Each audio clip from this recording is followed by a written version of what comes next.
হরে কৃষ্ণ বন্ধুরা, welcome back to my channel. আশা করি সবাই খুব ভালো আছো। আমিও ভালো আছি। চাপে আছি সোহানের জন্য, আগেই বারবারই বলছি, কিন্তু ভালো আছি। তো স্নান টান হয়ে গেছে, এখন একদম রেস্ট। সকাল থেকে তো সব করেছি যা করার, টিফিন দেওয়া টাওয়া সবই বেরিয়ে চলে গেছে অনেকক্ষণ আগে। তো এখন হচ্ছে একদম রেস্টিং টাইম। পাটা ভীষণ ব্যথা। হ্যাঁ, মোচা যেটা করব রাত্রিবেলা সেটা বসিয়ে দিয়েছি অলরেডি সেদ্ধ। তো বলেছি আগে কাটাকুটি সব করে নিয়েছি কালকে রাত্রিবেলাতে, আগে ভিডিওটাতে বলেছিলাম। তো বিকেলে গানের ক্লাসের পর বানাবো হচ্ছে মোচা ঘন্ট। তো এই হচ্ছে এখনকার আপডেট। আর বাকি এখন শুধু রেস্ট। পায়ে খুব ব্যথা, গোড়ালিতে একটুখানি ফিটনেসেরও অভাব আছে না, হাঁটাহাঁটি কম হয়, একটুখানি ভালো হাঁটতে হবে। তো এই জন্য দাঁড়িয়ে থাকলে বেশিক্ষণ পা ফায়ের যন্ত্রণা হয়ে যায়। তো এই সালোয়ার কামিজ না, এটা অ্যাকচুয়ালি উপরে কুর্তি আর তলায় হচ্ছে স্কার্ট, একটা খুব সুন্দর স্কার্ট। দেখাচ্ছি, এই দেখো একটা স্কার্টটার প্রিন্টটা খুব সুন্দর। এটা এরকমই দুপাট্টা তো তার বাড়িতে ইউজ করবো না, এটা অনেক দিন পর বেরোলো আমার ঝুলি থেকে। তো ভাবলাম যে কেন রেখে দিয়েছিলাম এটা। এটা না একটা কুর্তিটা বিরাট লম্বা, তো আমি কি করেছি না, কুর্তিটা ভেতরে দিয়েছি আর স্কার্টটা একটু লুজ, তো আমি এটা বেল্ট দিয়ে পরেছি। পেয়ারিংটা এখন বেশ মনে হচ্ছে ভাল লাগছে, মানে এটা পরে বাইরে বেরোতে পারবো, আমি বাইরেও বেরোতে পারবো। তো আজকে আমি একটু ঘরে পরে এক্সপেরিমেন্ট করছি। তো ভাবলাম একটা ভালো যখন জামা পরেছি, তো চুলটাকেও ঠিকঠাক ভদ্রস্থ করে নিই। তো চুলটাও একটুখানি ক্লিপ টিপ দিয়ে আটকে, এই সামনের যে এগুলো আছে ফ্লিক্সগুলো, ওগুলো বড় হয়ে গেছে, তো ক্লিপ দিয়ে আটকে দিয়েছে। গরমের মধ্যে ভাল লাগে না যে মুখের উপরে পড়ুক বা সবসময় ঘামের মধ্যে। আর এইখানে কি হলো দেখো, মোচা সেদ্ধ করছি, এখানে জল পড়ে পড়ে, মানে জলটা বেশি ছিল। আর এই দেখো কি কাজ বাড়ায় না, ভাল লাগে না। সব তাসকিমা পরিষ্কার টরিষ্কার করে দিয়ে গেছে, এখন এবার এটাকে ক্লিন করতে হবে আমাকে, মানে যাচ্ছে তাই একেবারে।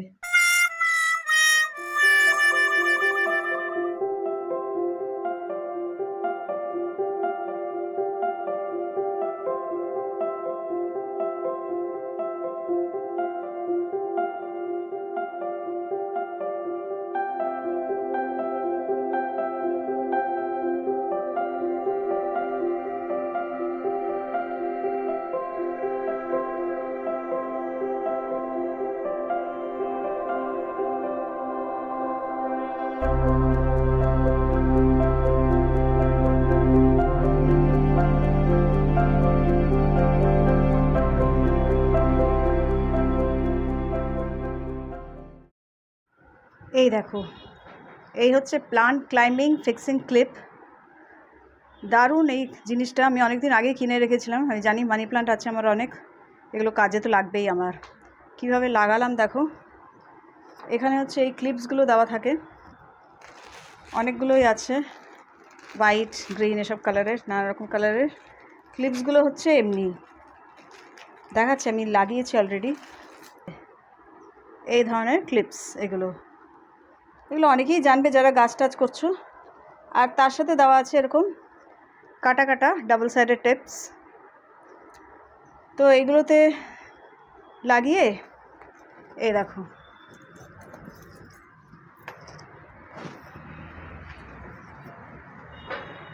এইভাবে মানি প্লান্টটাকে আমি ফিক্স করলাম। এখানে ঝুলে পড়েছিল এখান দিয়ে পুরো, এটা এইভাবে একদম ঝুলছিল পর্দার ওপাশ দিয়ে। এখানে একটা লাগিয়েছি, এখানে একটা লাগিয়েছি, লাগিয়ে এটা এভাবে যাচ্ছে। এটা সুন্দর একটা সিস্টেম এটাকে করার। এটা তো এখানে ঝুলছে, অসুবিধা নেই। আর এইটাকে ঝুলিয়েছি এটার সাথে, এটা হ্যামকটা তো কোনো কাজে আসে না। এখানে এটার সাথে এই মানি প্ল্যান্টটাকে ঝুলিয়েছি, তো দেখতে ভালো লাগছে না? আর কি কেন আরও ঝোলালাম, এইটা তো এইখান দিয়ে ঝুলছিল, এখান দিয়ে লম্বা হয়ে। তো আমার বর অলরেডি করে ফেলেছেন কাজটা, যে ধাম করে জানলা বন্ধ করতে গিয়ে মানি প্ল্যান্টের পাতা কেটে দিল। তো তো ওনার অনেক ট্যালেন্ট আছে, বলে শেষ করা যাবে না। তো ওনার কাছে তো কোনো ব্যাপার নয়, মানি প্ল্যান্ট কাটলো কি যাই কাটলো, যাতে কী আসে যায়। আমার তো মনে হয় প্রাণটা বেরিয়ে গেল, আমার গাছটাকে কষ্ট দিল, কেটে দিল। তখনই আমি ঠিক করেছি যে এটা লাগিয়ে দিই। আর হচ্ছে না, কবে থেকে কেনা ছিল, এই হচ্ছে কাজ। ইউজ করতে পারো, খুব ভালো জিনিস, মাস্ত একদম কাজের জিনিস। আমি যেই দেখেছি, অ্যামাজন থেকেই কিনেছি। প্লান্ট হ্যাঙ্গার ক্লিপ এরকম কিছু দিলেই পেয়ে যাবে। অ্যামাজন থেকেই দেখেছি, আমি তখনই কিনে নিয়েছি ফট করে, যেটা আমার কাজে তো লাগবেই এটা।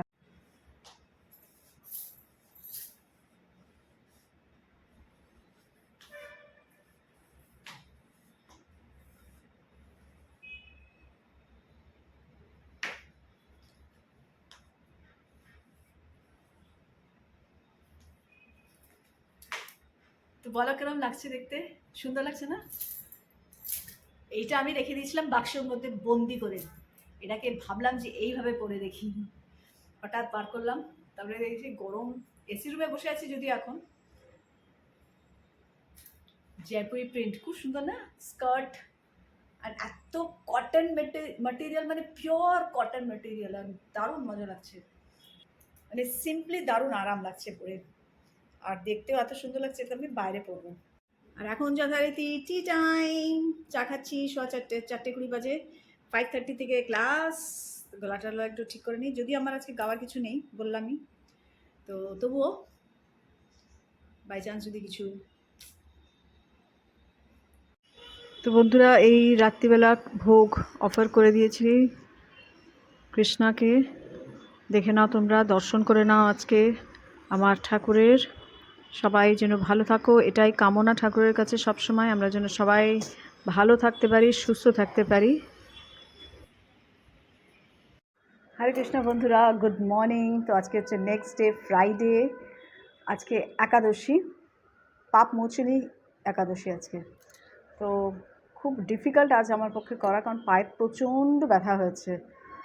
অ্যাকচুয়ালি সেদিনকে বাবার জন্মদিনের দিন খুব ছুটি করে খুব কম সময়ের মধ্যে অনেক কিছু দাঁড়িয়ে করেছি, তখন রিয়েলাইজ করিনি যে পায়ে ব্যথা হচ্ছিল। মানে ঠাকুর সাজানো গোছানো, বাবাদের মাদের জায়গাটা সাজানো গোছানো সব এসব করছিলাম, তো তখন রিয়েলাইজ করিনি যে ওটা অতটা মানে লিঙ্গার করবে ব্যথাটা আর কি। তখন ব্যথাও করছিল, সবই হচ্ছিলো, যাই হোক।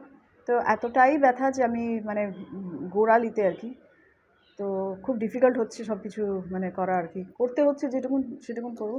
একাদশীও জানি না কীভাবে করতে পারবো। সোহানকে তো দিলাম না আমি একাদশীর টিফিন, সুদীপকে টিফিনই দিইনি, সোহানকে নর্মাল টিফিন দিয়েছি। আজকে বলেছে তুই একদম একাদশী পালন করবি না, এত চাপ যাচ্ছে। পরশুদিন তো বললাম, কালকে ভোরবেলা শুয়েছে, পরশুদিন রাত্রে শোয়নি, কালকে 4:30টার সময় শুয়েছে ভোরবেলা। আবার কালকে রাত্রিবেলা শুয়েছে হচ্ছে 10:30 11:30 নাগাদ, আর উঠেছে হচ্ছে রাত্রির 2:30। সুদীপকে বলে রেখেছিলো, ও ডেকে দিয়েছে গিয়ে।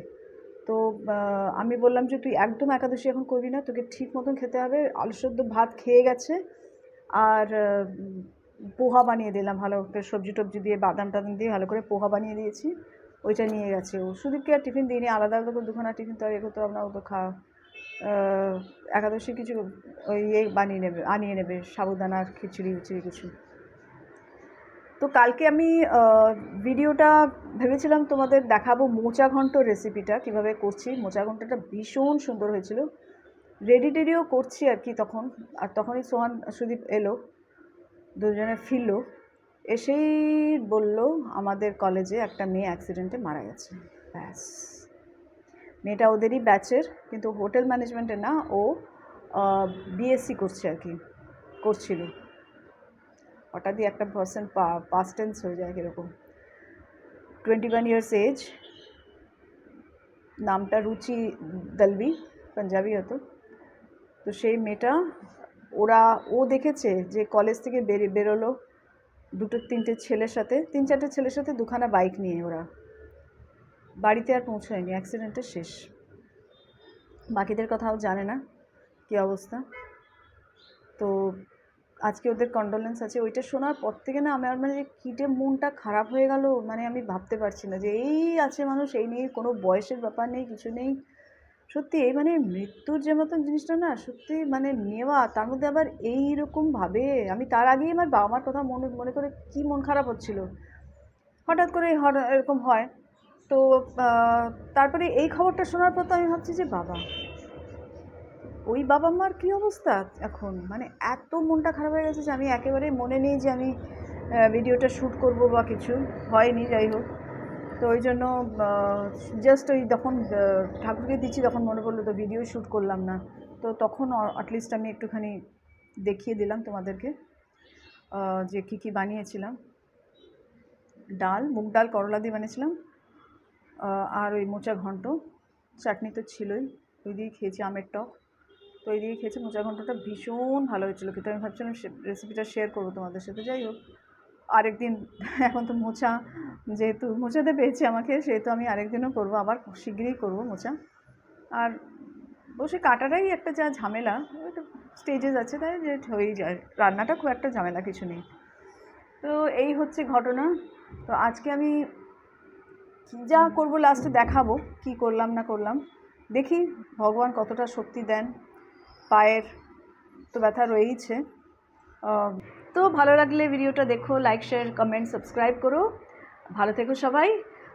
জীবনে তো অনেক উতার চড়াব যেটাকে বলে আসতেই থাকে, কিন্তু চলে যেতে আমাদেরকে, চলে যেতেই হবে, চলতেই হবে। আজকে যে মেয়েটা মারা গেল, ওর বাবা মাকে বেঁচে থাকবে না? নিশ্চয়ই বেঁচে থাকবে। কষ্ট, বুকে পাথর চাপা নিয়ে আমিও বেঁচে আছি, আমার বাবা মা নিয়ে ভীষণ কষ্ট পাই, কিন্তু আমি বুকে পাথর চাপা দিয়ে বেঁচে আছি, হাসি খুশি আছি, বেঁচে নেই, ভালো থাকার চেষ্টা করছি, যেটুকুন ভালো লাগে, যেগুলো ভালো লাগে সেগুলো করার চেষ্টা করছি, নানা রকম করে করে নিজেকে, মানে বাকি যারা আছে আমার পৃথিবীতে, মানে আমার এই ছোট্ট পৃথিবীতে, মানে আমার বর, আমার ছেলে, তাদের জন্য বেঁচে আছি। আর তো কেউ নেই, বলাই যেতে পারে কেউ নেই। তো ঠিক আছে, ভগবানের যেরকম ইচ্ছা সেরকমভাবেই আমাদেরকে নিয়ে যাবেন। ভগবানের দিকে এগিয়ে যাওয়া, এটাই আমাদের কর্তব্য, এটাই আমাদের হচ্ছে মানুষ জন্ম নেওয়ার একটাই কারণ, যে কৃষ্ণার কাছে আমরা যাতে ফাইনালি চলে যেতে পারি। মানে জন্মের পর জন্ম, জন্মের পর জন্ম, এই তো জন্ম, এই তো কখন মৃত্যু, কার মৃত্যু আমরা জানি না। আর আমরা রেখে দিই ভক্তি আমরা করব, বয়স হয়ে গেলে, তারপরে যখন আমাদের সব কাজকর্ম মিটে যাবে, সব দায়িত্ব সব মিটে যাবে, আরে তুমি বেঁচে থাকবে অতদিন? গ্যারেন্টি কি? এই তো মেয়েটা চলে গেলো 21 বছর বয়সে, কিসের গ্যারেন্টি যে আমরা বেঁচে থাকবো? যে ভক্তি আমি রেখে দিচ্ছি বয়সকালের জন্য। আরে এখন ভক্তির সময় না, এখন তো এনজয় করার সময়। ওয়াই এনজয় করার সময়? কি ভক্তি করেও এনজয় করা যায়? এনজয়টা যদি পারপাস অফ লাইফ হয়, তাহলে ভক্তি করেও এনজয় দেখো, যারা ভক্তিতে আছে তারা বেশি এনজয় করছে লাইফে। এটাই হচ্ছে মানে মেসেজ দেওয়ার আছে প্রত্যেককে, যে নাম জপ স্টার্ট করো। হরে কৃষ্ণ নামে আমার ভিডিও আছে, যেখানে চ্যান্টিং কীভাবে করতে হয় আমি শিখিয়েছি। অ্যাটলিস্ট 1 রাউন্ড স্টার্ট করো, কৃষ্ণার কে বিলিভ করো যে, আর আরেকটা হচ্ছে কৃষ্ণাকে যে বিলিভ করবে তাকে আর কিছু করতে লাগবে না, আর তো দুনিয়ার ঠাকুর দেবতাকে লাগবে না, তারা প্রত্যেকে কৃষ্ণার করে, প্রত্যেকে কৃষ্ণাকেই ভক্ত করে। মানে কৃষ্ণা আর কৃষ্ণার ডিসাইপলস, প্রভুপাদ, তারপরে আমাদের গৌরনিতাই, এরা মানে গৌরাঙ্গ যে চৈতন্য মহাপ্রভু, তিনি তো কৃষ্ণা, রাধাকৃষ্ণারই রাধা ভাবে কৃষ্ণ এসেছিলেন পৃথিবীতে আজ থেকে 538 ইয়ার্স আগো। তো ওনাকে করো, জগন্নাথ বলদেব সুভদ্রা মহারানীকে করো, ব্যাস কৃষ্ণ কৃষ্ণ কৃষ্ণ কৃষ্ণ কৃষ্ণ কৃষ্ণ কৃষ্ণ কৃষ্ণ, হরে কৃষ্ণ কৃষ্ণ কৃষ্ণ হরে হরে, হরে রাম রাম রাম হরে হরে। এত সিম্পল করে দিয়ে গেছেন চৈতন্য মহাপ্রভু। আর এত সিম্পল করে দিয়ে গেছেন প্রভুপাদ যে 16 রাউন্ড করলেই করাটা ম্যান্ডেটরি, বাট স্টার্টিংয়ে 1 round, start with 1 round at least. তারপরে 16 রাউন্ড, আমিও 1 রাউন্ড দিয়ে শুরু করেছি, 16 রাউন্ডে পৌঁছে গেছি জাম্প করে, একদম জাম্প করে। তো আমার বড় তাই। তো এই হচ্ছে মেসেজ, বারবার আমি দেবো, বারবারই দেবো, তোমাদের ভালো লাগবে না, শুনো প্লিজ। চলো ভালো থেকো সবাই, হরে কৃষ্ণ।